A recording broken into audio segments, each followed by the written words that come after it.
శుక్లాంబరధరం విష్ణుం శశివర్ణం చతుర్భుజం ప్రసన్నవదనం ధ్యాయేత్ సర్వవిఘ్నోపశాంతయేత్ గజానన పద్మార్కం గజానన మహన్నిశమనేకదంతం భక్తానాం ఏకదంతముపాస్మహే. శాంతాకారం భుజగసేనం పద్మనాభం సురేశం విశ్వాకారం గగనసదృశం మేఘవర్ణం శుభాంగం లక్ష్మీకాంతం కమలనయనం యోగిహృజ్జానగమ్యం వందే విష్ణుం భవభయహరం సర్వలోకైకనాథం. గురుర్బ్రహ్మ గురుర్విష్ణు గురుర్దేవో మహేశ్వర గురుర్ సాక్షాత్ పరం బ్రహ్మ తస్మై శ్రీ గురవే నమః. ఈ ప్రేరణకు కారణమైనటువంటి గురుదేవులు బ్రహ్మశ్రీ చాగంటి కోటేశ్వరరావు గారి పాదపద్మాలకు సభక్తిపూర్వకంగా నమస్కరిస్తున్నాను. ఇంకా మాఘమాసంలో బహుళపక్షంలో వచ్చేటటువంటి ఏకాదశి దాని యొక్క మహాత్మ్యాన్ని గురించి చెప్తూ, ఈ మాఘమాసంలో బహుళపక్షంలో వచ్చేటటువంటి ఏకాదశిని విజయీ ఏకాదశి అని పిలువబడుతుంది అని చెప్పి మనకి స్కాంద పురాణ అంతర్గతంగా మనకి చెప్పబడింది. ఈ ప్రస్తావన కూడా శ్రీకృష్ణ యుధిష్ఠిర సంవాద రూపంలో తెలియజేయబడింది. శ్రీకృష్ణ భగవానుడు ఆ యుధిష్ఠిరుడికి ఈ విజయ ఏకాదశి యొక్క మహాత్మ్యాన్ని గురించి తెలియజేస్తూ ఉన్నారు.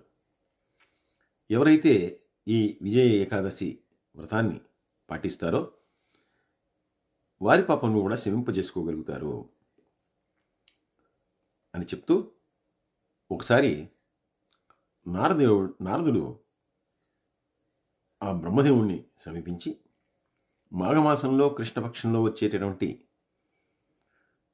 ఈ ఏకాదశి మహాత్మ్యాన్ని గురించి, దానివల్ల పొందేటటువంటి ఫలితాన్ని గురించి నాకు తెలియజేయవలసిందని చెప్పి కోరినప్పుడు ఆయన చెప్తూ, ఇది సకల పాపాలను నశింపజేసేటటువంటి ఏకాదశి కాకుండా గొప్ప ఫలితాలను కూడా ఇచ్చేటటువంటిది, నిస్సందేహంగా పేరుకు తగ్గట్టే విజయాల్ని ప్రసాదించేటటువంటి ఏకాదశి ఈ మాఘబహుళ ఏకాదశి. శ్రీరామచంద్రుడు సీతా లక్ష్మణులతో వనవాసం చేస్తున్నటువంటి సమయంలో సీతాదేవిని రావణుడు అపహరించడం, సీతాన్వేషణలో భాగంగా ఆయన జటాయువును కలగటం, తర్వాత సుగ్రీవుడితో మైత్రి చేయటం, తర్వాత హనుమను లంకకు పంపించడం, లంకలో సీతను చూశాననేటటువంటి వార్తని హనుమ వచ్చి తిరిగి చెప్పటం, తిరిగి సుగ్రీవుడితో సంప్రదించి ఆ లంక పైన యుద్ధానికి వానర సేనంతని కూడా తీసుకుని వెళ్ళటం. ఈ క్రమంలో పెద్ద వానర సేనతోటి సముద్ర తీరాన్ని చేరుకున్నటువంటి రాముడు ఆ సముద్రాన్ని దాటేటటువంటి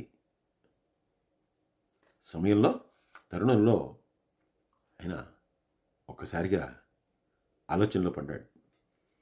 ఆలోచనలో పడినటువంటి వాడు లక్ష్మణుడిని ఉద్దేశించి, ఇన్ని తిమింగలాలు, మొసళ్ళు, ఘోరమైనటువంటి జలచరాలు కూడినటువంటి ఈ సముద్రాన్ని దాటడం ఎలా? ఇంత పెద్ద సముద్రాన్ని హనుమ కాబట్టి అలాగా వెళ్ళిపోయాడు. ఈ వానర సేన అంతా కూడా అలా వెళ్ళలేరు. ఎన్ని జలచరాల్ని నాశనం చేసుకుంటూ వెళ్తాం, దీనివల్ల సేనంతా కూడా నష్టపోవాల్సి వస్తుంది.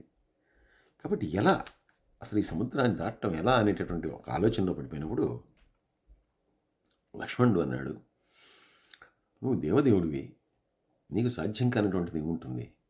అయినా ఈ ప్రాంతంలోనే ఐకదల్భ్యుడు అనేటటువంటి ఒక మునున్నాడు.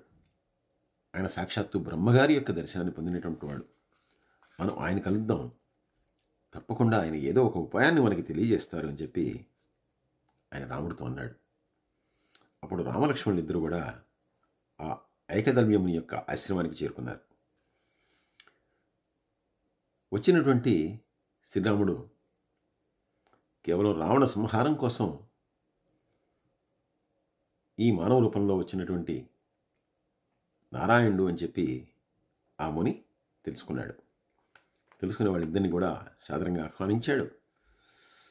ఆహ్వానించిన తర్వాత వచ్చినటువంటి కార్యాన్ని గురించి అడిగాడు. అప్పుడు శిరముడు వచ్చినటువంటి కార్యం తెలియజేసి, ఇంతమంది వానరసేనతోటి ఈ సాగరాన్ని దాటాలి, కానీ దాటేటటువంటి ఉపాయం ఏమీ తెలియట్లేదు, అందువలనే మీ దగ్గరికి వచ్చాను, కాబట్టి మీరే నాకు ఏదైనా తెలియచేయాలి అని చెప్పి అడిగాడు. అప్పుడు ఆయన అన్నాడు, నువ్వు దీన్ని సులభంగా దాటేటటువంటి ఉపాయాన్ని చెప్తాను విను.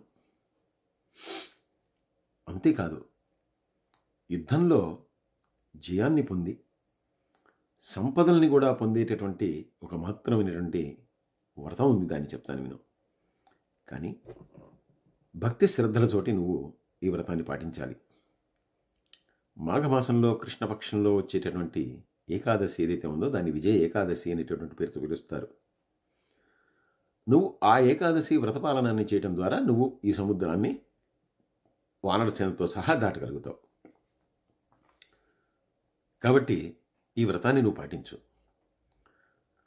ఈ వ్రతాన్ని ఎలా చేయాలంటే, ఏకాదశి ముందు రోజున, అంటే దశమి రోజున బంగారం కానీ, వెండి కానీ, రాగి కానీ, మట్టి కానీ అటువంటి ఒక పాత్రలో నీటిని నింపి దాన్ని మామిడి ఆకులతోటి అలంకరించాలి.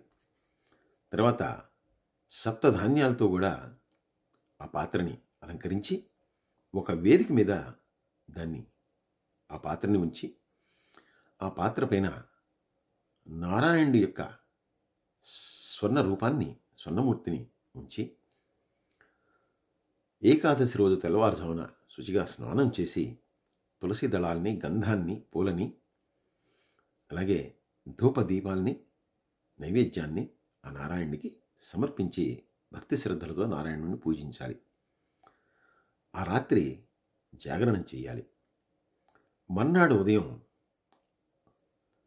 ఆ పాత్రను నదీ తీరంలో ఉంచి సూర్యోదయం అయిన తర్వాత యథావిధిగా మళ్ళీ పూజించాలి. పూజించి ఆ పాత్రని బ్రహ్మచర్య వ్రతాన్ని పాటిస్తున్నటువంటి ఒక బ్రాహ్మణుడికి దానం చేయాలి. అలా చేయటం ద్వారా ఈ విజయ ఏకాదశి వ్రతం అనేటటువంటిది పూర్తవుతుంది. నువ్వు కనుక ఇలా చేయగలిగితే తప్పకుండా ఈ సముద్రాన్ని దాటగలగటమే కాదు, శత్రువులను కూడా జయిస్తావు అని చెప్పి ఆ ఐకతవ్యుడు రామలక్ష్మణుడికి తెలియజేశాడు. ముని యొక్క ఆదేశాల ప్రకారం మాఘమాసంలో బహుళపక్షంలో వచ్చేటటువంటి ఆ ఏకాదశి వ్రతాన్ని ఆ ముని చెప్పినట్లుగా యథావిధిగా శ్రీరాముడు పాటించాడు. కాబట్టి అలా పాటించిన తర్వాత వానరసేనతో సహా ఆయన లంకలో ప్రవేశించడం, రావణుడిని సంహరించడం, తిరిగి సీతాదేవిని తిరిగి పొందడం, ఇవన్నీ కూడా జరిగాయి.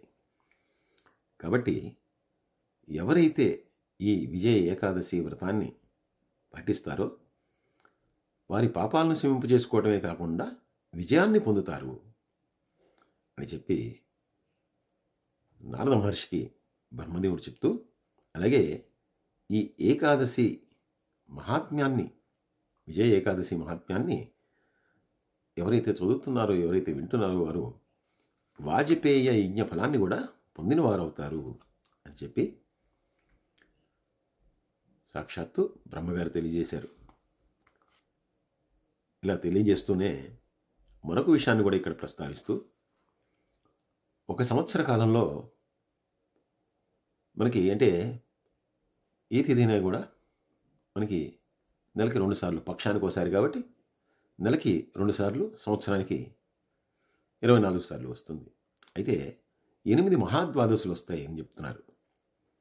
ఈ మహాద్వాదశులు అనేటటువంటివి బ్రహ్మ వైవర్త పురాణంలో సూత సౌనక సంవాద రూపంలో వర్ణించబడ్డాయి. అవి 8 మహాద్వాదశులు. మొట్టమొదటి 4 కూడా తిథులను అనుసరించి, తర్వాత 4 కూడా నక్షత్రాన్ని అనుసరించి వచ్చేటటువంటివి. ఈ 8 ద్వాదశులు కూడా ఏకాదశితో సమానమైనటువంటి ఫలితాల్ని ఇస్తాయి. కాబట్టి ఈ 8 ద్వాదశులు వచ్చినప్పుడు ఏకాదశి వ్రతాన్ని పాటించకపోయినా ద్వాదశి వ్రతాన్ని పాటించినా కూడా, ఈ మహాద్వాదశి వ్రతాన్ని పాటించినా కూడా ఏకాదశి వ్రతంతో సమానమైనటువంటి ఫలితాల్ని వాళ్ళు పొందగలుగుతారు. అందువల్ల ఈ 8 మహాద్వాదశులను చేయగలిగిన వాళ్ళు కూడా ఏకాదశి వ్రతాల్ని చేసినటువంటి వారితో సమానమైనటువంటి ఫలితాన్ని పొందుతారు అని చెప్పి మనకు ఈ విషయం ఈ సూత సౌనక సంవాదాంతర్గతంగా మనకు తెలియజేయబడుతోంది. సర్వే జనా సుఖినో భవంతు, సమస్త లోకా సుఖినో భవంతు. స్వస్తి.